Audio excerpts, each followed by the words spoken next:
মাকে অনেক ভালোবাসতো, আমিও মাকে অনেক ভালোবাসতাম। নিজ গ্রামেই চিরনিদ্রায় শায়িত হলেন অভিনেত্রী সীমানা। মা মাকে অনেক ভালোবাসতো, আমিও মাকে ভালোবাসতাম। 7 বছর বয়সের একটি সন্তান এবং 4 বছর বয়সের একটি সন্তান, দুটি অবুঝ সন্তান, জানে না তার মার কখনো ফিরে আসবে না। না ফেরার দেশে পাড়ি জমিয়েছেন মডেল অভিনেত্রী রিশতা লাবণী সীমানা। গত মঙ্গলবার 4 জুন 6টায় হাসপাতালে চিকিৎসাধীন অবস্থায় মারা যান এই অভিনেত্রী। মৃত্যুকালে তার বয়স হয়েছিল মাত্র 39 বছর বয়স। জীবনটাকে অনেকটাই এনজয় করতে চেয়েছিলেন এই অভিনেত্রী। স্বপ্নই রয়ে গেল, সে আশা আর পূর্ণ হলো না। এদিকে অভিনেত্রীর প্রথম জানাজার নামাজ অনুষ্ঠিত হয়েছে গত 4 জুন দুপুর 12টা 15 মিনিটে রাজধানীর একটি বেসরকারি টিভি চ্যানেল প্রাঙ্গণে। সেখানে তার মরদেহ নিয়ে যাওয়ার পর তৈরি হয় এক শোকাবহ পরিবেশ। দীর্ঘদিনের সহকর্মীরা অভিনেত্রীকে ফুল দিয়ে শেষ শ্রদ্ধা নিবেদন করেন।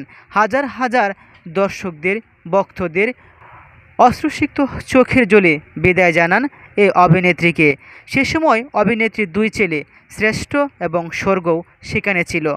সীমানার পিতা সেকান্দার আলী অবসরপ্রাপ্ত পুলিশ কর্মকর্তা। 2 বোন 1 ভাইয়ের মধ্যে সীমানা সবার বড় ছিলেন। ঢাকায় জানাজা শেষে এই অভিনেত্রী মরদেহ নিয়ে যাওয়া হয় তার গ্রামের বাড়ি নকলা পৌরসভাধীন কায়দা বাজারদি এলাকায়। মঙ্গলবার 4 জুন সন্ধ্যা 7:30টার দিকে নকলার কয়দা গুরুস্থান মাঠে তার জানাজার নামাজ অনুষ্ঠিত হয়।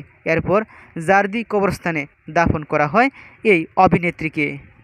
রিশতা লাবণী সীমানা, তিনি মডেল, অভিনেত্রী এবং একাধারে বিজ্ঞাপনেও নিয়মিত কাজ করেছেন। সর্বপ্রথম তার সিনেমা ছিল তৌকির আহমেদ পরিচালিত দারু সিনিদ্বীপ এবং সর্বশেষ একটি সিনেমাতে অভিনয় করেছেন এই অভিনেত্রী। সেই সিনেমার নাম ছিল রোশনি।